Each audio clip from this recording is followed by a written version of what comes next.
10h, 11h, le grand rendez-vous européen avec Le Monde et iTélé. Arnaud Le Parmentier, Mickaël Darmon, Jean-Pierre Elkabbach. Et Marine Le Pen, vous êtes notre invitée. Bienvenue au grand rendez-vous. Question Mickaël Darmon. Quelles consignes avez-vous données aux maires Front National sur la laïcité et en particulier, par exemple, sur les menus dans les cantines scolaires? Moi, je n'ai pas de consignes à donner aux maires pour une raison simple, c'est qu'ils ont demandé et obtenu l'investiture Front National Rassemblement Bleu Marine et par conséquent, ils connaissent pertinemment quels sont les éléments de la charte qu'ils ont signée, qui était la charte des points fondamentaux qui nous apparaissaient incontournables dans une gestion municipale. Dans le cadre de ces points, il y avait effectivement revoir les subventions aux associations politisées ou aux associations communautaristes, il y avait défendre la laïcité dans tous ces aspects, au niveau bien entendu du municipal, et il y avait le premier point essentiel qui était de ne pas augmenter les impôts pour le Rassemblement Bleu Marine et de les baisser pour le Front National. Mais la question qu'il a posée sur les menus dans les cantines, oui. Parce que ça a provoqué un tollé, des protestations qui commencent des oui, musulmans, des associations musulmanes et juives. Car l'idée de dire, si vous voulez, que je n'admets pas que dans notre pays, la France, le porc soit interdit dans les cantines, ça fait hurler. Donc, mais où en sommes-nous arrivés donc Ni halal ni cachir. Où donc en sommes-nous arrivés pour que le porc, qu'il soit acquis par tous nos bien-pensants, que le porc doit être supprimé des écoles françaises? Mais est-ce qu'il peut y avoir des menus sans porc? Est-ce que vous vous souvenez Est-ce qu'il peut y avoir des menus sans porc? Mais il y a toujours le choix maintenant. C'est un faux débat.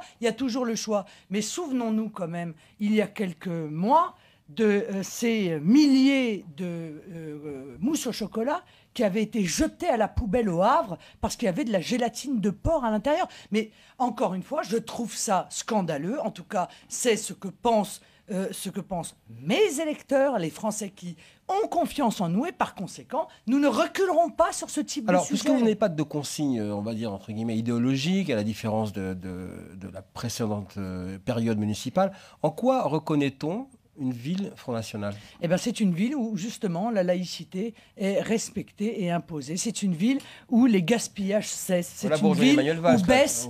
ardent défenseur de la laïcité. C'est une ville où vont baisser les impôts, en tout cas, le plus rapidement possible, étant entendu qu'il y a un certain nombre de ces villes qui sont dans une situation financière dramatique. Alors, quel gaspillage? Où est-ce que vous faites des économies, madame? Oh, mais il y a des tas de gaspillages qui sont effectués dans les mairies, comme il y en a d'ailleurs dans les conseils régionaux, des dépenses de communication absolument inouïes. On passe par des structures, une externalisation d'un certain nombre de missions, alors qu'on pourrait parfaitement les effectuer avec les agents municipaux. Il y a énormément de gaspillages qui sont faits. On voit bien contre le communautarisme, et vous indiquez bien, à partir de ce que vous voulez faire, que les maires précédents étaient, eux, ou dans le laxisme ou dans l'illégalité. Mais vous avez dit, il n'y a aucune raison pour que le religieux entre dans la sphère publique. Oui. Ouais. Ça se manifestera de quelle façon ailleurs? Dans les lieux de culture, dans les administrations? Est-ce qu'il faudra éviter de porter la croix chrétienne, le voile, la kippa, que sais-je? Mais attendez, que les choses soient très claires. Les subventions aux associations communautaristes, nous sommes contre. C'est clair. Qu'est-ce que ça veut dire? Qu'est-ce que ça veut dire? Ça veut dire qu'il peut exister des associations communautaristes, mais qu'elles ne peuvent pas, à partir du moment où elles sont communautaristes, venir réclamer des subventions et de l'argent public. Il faut qu'elles vivent avec les adhésions de ceux qui veulent participer parce qu'ils ont eux-mêmes une vision communautariste à ces associations. Donc c'est aussi simple que cela. Et je vous rappelle encore une fois que c'est quand même l'esprit de la France, c'est quand même l'esprit de notre Constitution. Et c'est si vrai que quand Nicolas Sarkozy, M. Elkabbach, avait confié à Simone Veil le soin d'introduire le concept de communautarisme dans la Constitution, elle a refusé cette mission. C'est donc bien que le communautarisme est contraire à nos valeurs, est un danger. Bien sûr, moi je crois que le communautarisme est le cancer de la société française. Voilà, je le crois et je ne veux pas de ce communautarisme importé par les anglo-saxons, imposé par l'Union européenne une fois de plus et qui va à l'encontre de nos valeurs républicaines. Vous êtes sur la ligne de Manuel Valls, Valls, qui a fait du retour aux valeurs républicaines le fondement de sa pensée politique. Mais encore faut-il qu'il les comprenne, les valeurs républicaines. Parce que manifestement, la liberté d'expression, en tout cas, il n'a pas compris. Non, mais sur le communautarisme, sur la laïcité... Mais qu'a-t-il fait ?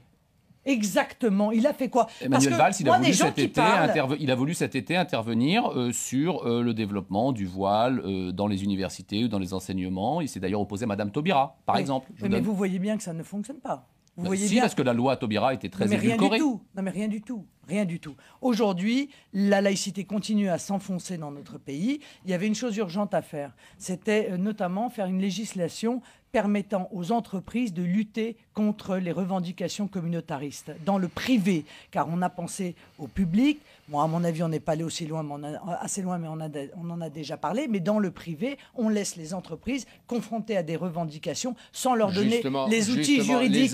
Les entreprises, les outils juridiques pour obligées aujourd'hui l'éviter. D'offrir des lieux de prière à ceux qui veulent, aussi bien les juifs que les musulmans. C'est fini, ça aussi? Dans les villes? Mais moi, je donnerais aux entreprises la possibilité juridique de s'opposer, évidemment, à toutes ces revendications communautaristes, bien entendu. Mais elles peuvent y accéder si elles veulent.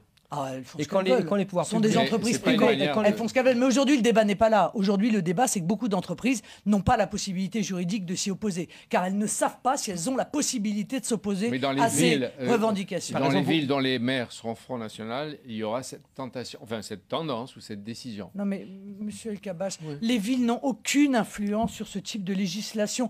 Je veux dire, à un moment donné, on ne peut pas dire n'importe quoi. Il y a des villes, par exemple, qui accordent des subventions ou des deniers. Elles n'ont pas cette compétence-là. Il y a des villes qui accordent aussi des subventions, des deniers, par exemple, pour réparer souvent les lieux de culte, quelle que soit la religion. Vous voulez ça le supprimer? Ça dépend si c'est une église ou pas, pour une raison simple, monsieur, c'est que l'église appartient à l'État. L'église appartient au patrimoine culturel français. Par conséquent, dégager de l'argent public pour réparer un bâtiment qui appartient aux Français, au patrimoine français, c'est tout à fait légitime.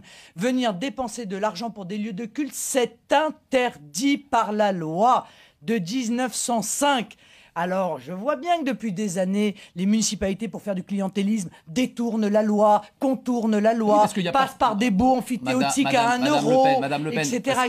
Eh bien, ça, c'est interdit. Et il n'y a pas de problème. C'est-à-dire que, grosso modo, il y a autant d'églises qu'on veut en France qui sont entretenues par l'État, et il n'y a pas de problème pour nos compatriotes musulmans qui n'ont pas de lieu de culte. Non, écoutez, cette légende-là, je crois qu'il faut arrêter. Il y a énormément de lieux de culte musulmans. Énormément. On n'est pas en train de rallumer des querelles. Énormément. Il n'y a pas de problème de financement des lieux de culte musulmans, tout va bien. Mais ça ne me regarde pas, monsieur. Car depuis 1905, ça ne regarde pas l'État, monsieur le parmentier. Je sais que ça ne regarde pas l'État, mais est-ce que ça regarde la politique ? Ça n'est pas notre problème. Ça regarde les fidèles. Alors, je rappelle les choses très clairement. Notre position, pas de financement public. Pas de financement public. Pas de financement étranger. Voilà, ce sont les principes que nous défendons. Des lieux de culte, pas de problème, financés par les fidèles. Simplement, on ne rallume pas la querelle de la laïcité, des querelles qui étaient éteintes. Éteintes ? Oui. Éteintes pour qui? Pour vous? Éteintes pour M. Valls, mais pas éteintes dans les quartiers, M. El Kabbach. Pas éteintes pour ceux qui vivent dans leur chair au quotidien le recul de cette laïcité. Pour eux, rien n'est éteint. Au contraire, ça flambe. Et vous l'avez senti, senti pendant la campagne municipale. Une observation aussi du résultat des municipales, c'est qu'on voit que les hiérarques, les personnalités connues donc, du Front National ont perdu lorsqu'elles étaient candidates, au profit des gens moins connus qui ont remporté les villes. Comment vous l'expliquez? Non, je crois que vous ne regardez pas par le bon prisme. La réalité, c'est que les dirigeants, un certain nombre d'ailleurs de dirigeants du Front National, Collard, mais se sont attaqués. Gilbert Collard, toutes les personnalités très médiatiques du FN ont perdu. Non, mais que ce soit Florian Philippot ou Louis Alliot, ils se sont attaqués à des véritables forteresses. Forbach, il n'y avait jamais eu de liste Front National dans cette ville. Par conséquent, c'était une véritable forteresse. Bon, et quant à Louis Alliot, c'est le système Alduy qui a mis la ville en coupe réglée depuis 50 ans. Il avait fait 9% au municipal en 2008. Il a terminé à 45% cette fois-ci. Donc la prochaine fois, ils gagneront ces villes exactement comme de la même manière. Oui, on peut le dire. Même si Jean-François Copé dit au journal du dimanche aujourd'hui vous avez 1500 élus, lui, il en a 106 000. C'est-à-dire que le rapport des forces, il ramène à la réalité. Oui, à la réalité, il vous inspire la modestie. Oui, c'est bien. Non, oui, mais il peut m'inspirer la modestie, il n'y a pas de problème. Mais comme il ne propose aucun changement à la politique qui est menée, je ne vois pas à quoi il sert, M. Copé. Il n'y a pas un effet d'optique sur le poids réel du FN. Non, mais moi, je pose la question, à quoi sert l'UMP? Voilà, je pose une question à tous les Français. À quoi sert ce mouvement? À diriger la moitié des villes de plus de 50 000 habitants. À faire exactement la même politique que le Parti Socialiste.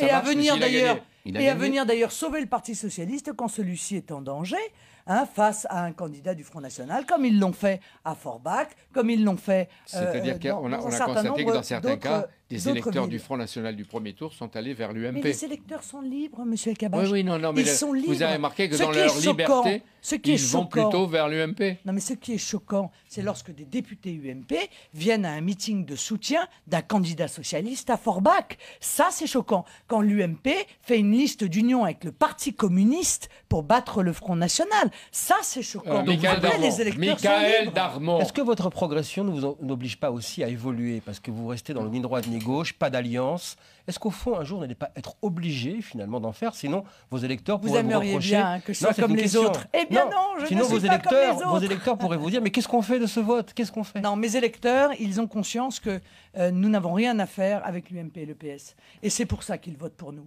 Parce qu'ils veulent une politique radicalement différente de celle qu'a menée l'UMP en France et celle qu'a menée le PS en France, dont ils ont de plus en plus de mal à voir d'ailleurs la différence entre les deux. C'est pour cela qu'ils sont de plus en plus nombreux, M. Darmon, à nous faire confiance. Et c'est la raison pour laquelle aussi, aux élections européennes, ils vont, je l'espère, massivement voter pour le Front National. Parce qu'ils voient bien que le Front National est le seul mouvement qui veut remettre en cause l'euro, qui veut remettre en cause radicalement la directive détachement des travailleurs. Alors que l'UMP et le PS ont une responsabilité commune dans la situation que vivent les Français du fait de ce carcan européen. Alors on voit ce qui est probablement votre stratégie, votre plan en 3 étapes. Les municipales, ça y est, c'est réglé, on voit avec quel résultat. Les européennes, vous vous y préparez, vous entrez en campagne et on va en parler dans un instant. Pour la présidentielle, il y a 2 remarques. Vous n'avez plus de soucis à vous faire pour les 500 signatures. Vous les avez déjà mis pour 2017. Et non, ce sont les maires qui donnent les et comme parrainages. Vous avez des élus. Mais ce sont les maires qui donnent les parrainages. Mais est-ce que vous pensez au rythme où ça va que vous serez présente au 2e tour de 2017? Oui, je le crois, bien entendu. Je me bats tous les jours pour cela, car c'est le seul moyen d'arracher la France à sa situation. Moi, je n'ai pas le goût de l'effort inutile. Je ne suis pas là pour construire un mouvement qui aurait vocation à accumuler les postes ou à accumuler les places sans proposer un changement radical de politique. Et qui sera le deuxième? Or, je pense, mais je ne sais pas. Mais je ne sais pas, je ne veux pas faire de commentaires. Celui que les Français auront décidé de mettre au second tour. Vous pensez que vous serez là? Je pense, mais bien entendu, je pense même parce que, encore une fois, la France est à la croisée des chemins. À la croisée des chemins. Je pense que si les Français ne font pas le choix en 2017 de retrouver la maîtrise de leur destin, d'être à nouveau maîtres de leur propre pays, eh bien alors la France continuera à s'enfoncer jusqu'à atteindre un niveau qui déjà nous met dans la position d'un pays en voie de sous-développement dans toute une série de domaines de la vie économique et sociale. Ce que nous allons voir dans la 3e partie de cette émission avec vous, Marine Le Pen. À tout de suite. Tous les dimanches.